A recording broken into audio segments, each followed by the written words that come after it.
Welcome to special analysis. నేను రమ్మ మండవ. ఈ రోజు అనాలిసిస్ లో భాగంగా మనం తీసుకోబోతున్న టాపిక్ ఏంటంటే చంద్రబాబు క్యాబినెట్ లోకి కోటమిరెడ్డి శ్రీధర్ రెడ్డి బెత్త కన్ఫర్మ్ అయిందా అని చెప్పేసి నేను టైటిల్ ఇవ్వడం జరిగింది. ఆ అంశం గురించి మనం మాట్లాడుకునే ప్రయత్నం చేద్దాం. చాలా రోజులుగా ఒక చర్చ ఏంటంటే ప్రత్యేకించి కోటమిరెడ్డి మంత్రి రేస్ లో ఉన్నారు అనేది ఆల్మోస్ట్ ఆయన మొన్నటి ఎన్నికల్లో టీడీపీ తరపున ఎమ్మెల్యేగా గెలిచిన దగ్గర నుంచి జరుగుతూ వస్తుంది. అయితే ఇప్పటికీ అదే ప్రచారం జరుగుతూ ఉంది. మధ్యలో కొంత గ్యాప్ వచ్చినా బట్ ఇప్పటికీ ప్రచారం జరుగుతూనే వస్తుంది. అయితే దానికంటే ముందు అసలు కేబినెట్ ప్రక్షాళన ఉంటుందా లేదా అనేది కూడా మనం చెప్పుకోవాలి. నిజానికి 6 నెలల కాలంగా ఇలాంటి ప్రచారమే జరుగుతూ వస్తుంది. కేబినెట్ ప్రక్షాళన ఉంటుంది, చంద్రబాబు నాయుడు మళ్ళా కూర్పు చేయబోతున్నారు కేబినెట్ ని అనేసి. అయితే 6 నెలల క్రితం వరకు చంద్రబాబు నాయుడు ఈ అంశం మీద అసలు మాట్లాడడానికి కూడా ఇష్టపడేవాళ్ళు కాదు. కానీ ఇటీవల కాలంలో అయితే మాత్రం ఆల్మోస్ట్ ఒక నెల రోజులకు ఒక చర్చ ఏంటంటే కేబినెట్ ప్రక్షాళన ఉండబోతోంది. కొంతమందిని పక్కన పెట్టి మరి కొంతమంది కొత్త వాళ్ళకు చంద్రబాబు నాయుడు అవకాశం కల్పించబోతున్నారు అనేది అయితే నాకున్న సమాచారం. ఎందుకంటే కూటమి ప్రభుత్వం ఏర్పడి కూడా 2 సంవత్సరాలు కావస్తుంది. అటు కేంద్రంలో కూడా మోడీ పూర్తి స్థాయిలో కేబినెట్ లోకి అయితే కొత్త మొహాలకి ఆయన అవకాశం ఇవ్వబోతా ఉన్నారు.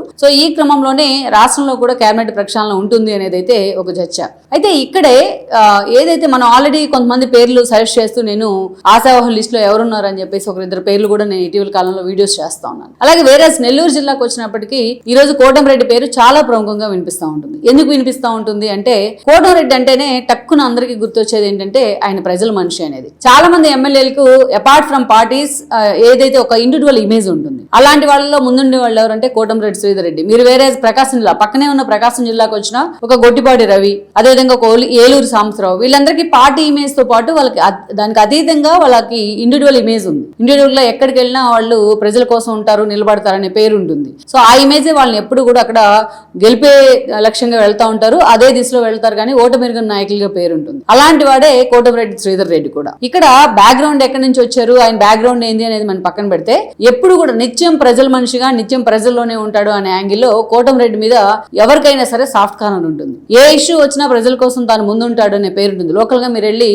మనం నెల్లూరు రూరల్ నియోజకవర్గంలో ఎవరైనా సరే కోటమిరెడ్డికి అపోనెంట్స్ ఎవరైనా ఉన్నా వాళ్ళ దగ్గరికి వెళ్ళి మనం మాట్లాడే ప్రయత్నం చేసినా మిగతా విషయాల్లో ఎలా ఉన్నా డెవలప్మెంట్ యాక్టివిటీలో మాత్రం అపోనెంట్స్ ని తన ఫ్రెండ్స్ ని కూడా ఆయన ఒకేలాగా చూస్తారు. తనకు ఓటేసిన వాళ్ళని వెయ్యని వాళ్ళని కూడా ఒకేలాగా చూస్తారని చెప్తా ఉంటారు ఫీడ్బ్యాక్ తీసుకుంటే. సో అలా కోటమిరెడ్డికి ఆ ఇండివిజువల్ ఇమేజ్ ఉండింది. మనం చూస్తే కాంగ్రెస్ లో ఉన్నప్పుడు ఆయన వైఎస్ తోని కొంత సాన్నిహిత్యం ఉండింది. సో లోకల్ గా అయితే మాత్రం ఆయన పూర్తి స్థాయిలో విద్యార్థి దశ నుండి కాంగ్రెస్ రాజకీయాల్లో ఇంట్రాక్షన్ అయ్యారు. ఆ తర్వాత వైఎస్ రాజశేఖర రెడ్డి మరణం తర్వాత జగన్మోహన్ రెడ్డి పార్టీ పెట్టిన పరిస్థితుల్లో ఆ రోజు నెల్లూరు జిల్లా నుంచి స్టాల్వార్డ్స్ లాంటి నేతలు వచ్చారు వైఎస్ఆర్సీపీ వెంట. ఒక మేకపాటి దగ్గర నుంచి ఎంతో మంది నేతలు, అలాంటి వాళ్ళతో పాటే ఈయన కూడా రావడం జరిగింది వైఎస్ఆర్సీపీలోకి. ఫస్ట్ టైం ఆయన 2014లో ఎమ్మెల్యే టికెట్ ఇచ్చారు, Jaganmohan Reddy rural ticket.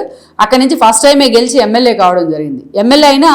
MLA కంటే ఎక్కువగానే అక్కడ పనులు చేసేవాళ్ళు ఆయన. ఆ రోజు ప్రతిపక్షంలో ఉంది వైఎస్ఆర్సీపీ, అయినా సరే తన కాన్స్టిట్యున్సీకి నిధులు తెప్పించుకోవడంలో కానీ డెవలప్మెంట్ యాక్టివిటీస్ విషయంలో ఫోకస్ పెడతంలో కానీ పూర్తి స్థాయిలో కోటమిరెడ్డి అలా అటు అధికార పార్టీ నేతలైనా కలుస్తూ ఉండేవాళ్ళు, మంత్రులను కలుస్తూ ఉండేవాళ్ళు, తన కాన్స్టిట్యున్సీకి నిధుల కోసం పట్టుబడుతూ ఉండేవాళ్ళు. ఇలా కొంత డిఫరెంట్ యాటిట్యూడ్ ఉండేది. ఎప్పుడు కూడా ఆయన మాట్లాడేటప్పుడు ప్రత్యర్థులను టార్గెట్ చేసిన సందర్భాలు ఉన్నాయి సెటరిక్ గా, కానీ ఆయన నోట్లోంచి బూతులు మాట్లాడిన సందర్భం మనం ఎప్పుడు చూడలేదు.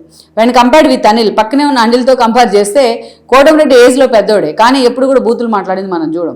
అక్కడి నుంచి 2019 ఎన్నికలు వచ్చాయి. 2019 ఎన్నికల్లో మరోసారి కోటమిరెడ్డి అక్కడి నుంచి ఎమ్మెల్యే కావడం జరిగింది వైఎస్ఆర్సీపీ తరఫున. అయితే అనేక రకాలుగా సఫికేషన్ కోటమిరెడ్డికి అప్పుడు. ఎందుకంటే తనకన్నా చిన్నవాడైన అనిల్కి జగన్మోహన్ రెడ్డి మంత్రి పదవి ఇచ్చారు, అది కూడా భారీ నీటిపారుదల శాఖ మంత్రి. ఎన్ని విమర్శలు వస్తున్నా మంత్రి పదవి ఇవ్వడం జరిగింది. ఇంకా అదేవిధంగా చూసినట్లయితే కోటమిరెడ్డి ఆ సఫికేషన్ ఒకటి ఉంది ఆయనకి ఇస్తారని అనుకున్నారు, ఆయనకి మంత్రి పదవి ఇవ్వలేదు. సెకండ్ టైం ఎక్స్పాన్షన్ లో కూడా అనిల్ని తీసేసి కాకాని గోవర్ధన్ రెడ్డికి ఇచ్చారు, కానీ కోటమిరెడ్డి మీద ఆయన ఫోకస్ పెట్టలేదు. ఇంకా అదేవిధంగా చూస్తే అనేక రకాలుగా ఆయన సఫికేషన్ ఎదుర్కొన్నారు స్థానికంగా, అటు అనిల్ నుంచి కావచ్చు, ఇటు కాకాని నుంచి కావచ్చు, ఎవరి నుంచి అయినా. ఇక అంతేకాదు ఇటు పార్టీ పరంగా కూడా జగన్మోహన్ రెడ్డి తన మీద అంతగా ఫోకస్ పెట్టలేదని ఆయన అనుకున్నారు. అధికారుల పనితీరు కూడా తన విషయంలో అంత జెన్యున్ గా లేదని ఆయన భావించారు. ఈ క్రమంలోనే ఆయన ఏదైతే ఎమ్మెల్యే కోట ఎమ్మెల్సీ ఎన్నికలు వచ్చిన సమయంలో ఆ రోజు మీకు గుర్తుండే ఉంటుంది, పట్టభద్రుల ఎమ్మెల్సీ ఎన్నికలు అయిపోయిన తర్వాత ఎమ్మెల్యే కూడా ఎమ్మెల్సీ ఎన్నికలు జరిగాయి 2 రోజుల తేడాతోనే. అనురాధను నిలబెట్టింది టీడీపీ ఆ రోజు ఎమ్మెల్సీగా. దెన్ వైఎస్ఆర్సీపీ వైపు నుంచి 4 ఎమ్మెల్యేలు క్రాస్ ఓట్ చేయడం జరిగింది. అందులో మొదటి వ్యక్తి ఎవరు అంటే Kotamreddy Sridhar Reddy, and then Anam Ramanarayana Reddy, and then Undavalli Sridevi, and Mekapati Chandrasekhar Reddy, వీళ్ళు నలుగురు కూడా క్రాస్ ఓట్ చేశారు. క్రాస్ ఓట్ చేసి టీడీపీ కోటేస్తే ఆమె అనురాధ గెలవడం జరిగింది ఎమ్మెల్సీగా. అది జగన్మోహన్ రెడ్డికి ఒక ఊహించని షాకే.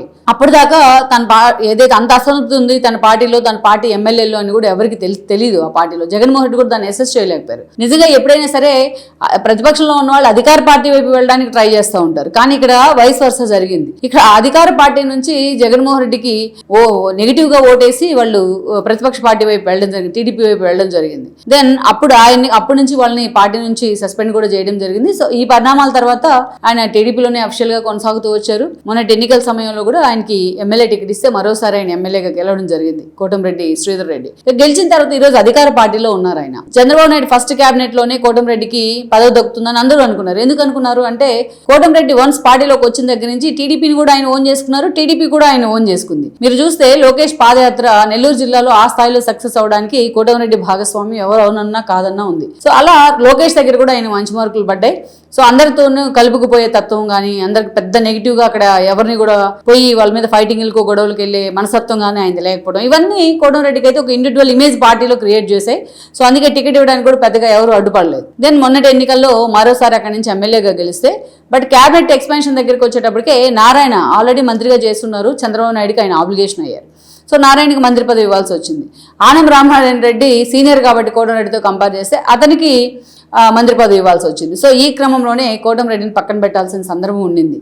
అయితే బట్ మంత్రిగా లేకపోయినా కేవలం ఎమ్మెల్యేగా మాత్రమే కొనసాగుతూ వస్తున్నా తన నియోజకవర్గానికి ఈరోజు భారీ స్థాయిలో నిధులు తెప్పించుకోవడం కానీ, పట్టుబట్టి మరి అటు లోకేష్ చుట్టూ చంద్రబాబు నాయుడు చుట్టూ తిరిగైనా నియోజకవర్గాన్ని డెవలప్మెంట్ బాట పట్టేయడం కానీ, నియోజకవర్గంలో ఏదైనా అనుమతులు కావాలన్నా, ఏదైనా రోడ్ దగ్గర నుంచి ఏదైతే పైప్ లైన్ దాకా ఏ అంశం మీదైనా సరే అదే స్థాయిలో ఆయన గ్రౌండ్ లెవెల్కి వెళ్ళడం కానీ, నిధులు తీసుకొచ్చి ఆ స్థాయిలో డెవలప్ చేపించడం కానీ, ఈరోజు ఒక ఆదర్శవంతమైన కాన్స్టిట్యున్సీగా నెల్లూరు రూరల్ని తీసుకొచ్చాడు ఆయన. మనం ఇండివిజువల్గా వెళ్ళి అడిగినా కూడా అక్కడ చెప్తారు, ఇండివిజువల్గా ముందు కోటంరెడ్డికి బాగుంది, తర్వాత పార్టీకి బాగుంది అని చెప్తారు. అలాంటి ఫీడ్బ్యాక్ వస్తుంది ఆయన గురించి.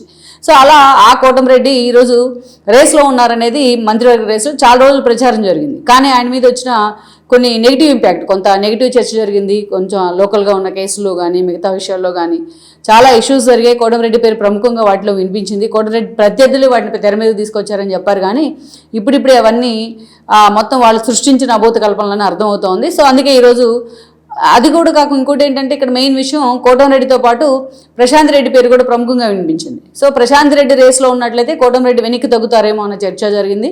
ప్రశాంత్ రెడ్డికే క్యాబినెట్లో మంత్రి ఇస్తారన్న ప్రచారం కూడా జరిగింది ఒక దశలో. ఇలాంటి టైంలో ఆవిడకి ఆల్రెడీ టీటీడీ బోర్డు, ఆవిడ ఎమ్మెల్యే కోరుకు, అలాగే టీటీడీ బోర్డు మెంబర్గా ఉన్నారు. ఇటీవల ఆమెని పొలిట్ బ్యూరోలోకి తీసుకోవడం జరిగింది. ఆల్రెడీ వాళ్ళ హస్బెండ్ కూడా ఎంపీగా ఉన్నారు. ఆమెను ఎప్పుడైతే పొలిట్ బ్యూరోలోకి తీసుకున్నారో అప్పుడు కోటంరెడ్డికి లైన్ క్లియర్ అనుకోవాలి ఈ రోజున. అందుకే పూర్తి స్థాయిలో ఈరోజు క్యాబినెట్ ఎక్స్పాన్షన్ చర్చలో కోటంరెడ్డి పేరు ప్రముఖంగా వినిపిస్తూ ఉంది. క్యాబినెట్ ప్రక్షాళన చేసే పనికైతే అటు లోకేష్ కానీ ఇటు చంద్రబాబు నాయుడు కానీ ఇవి ఇద్దరు కూడా ఏకాభిప్రాయంతో శ్రీధర్ రెడ్డి మీద కన్సర్న్తో ఉన్నారనే ప్రచారం అయితే జరుగుతోంది. సో ఆ యాంగిల్లో వాళ్ళ దగ్గర మంచి మార్కులు కొట్టేశారని అనుకోవచ్చు. ఆయన లెట్స్ సీ మరి కోటంరెడ్డి నిజంగా ఇది కేవలం ప్రచారమైనా నిజంగా క్యాబినెట్ని టచ్ చేసే ప్రయత్నం చేస్తారా ఆయన అనేది కూడా మనం చూడాలి.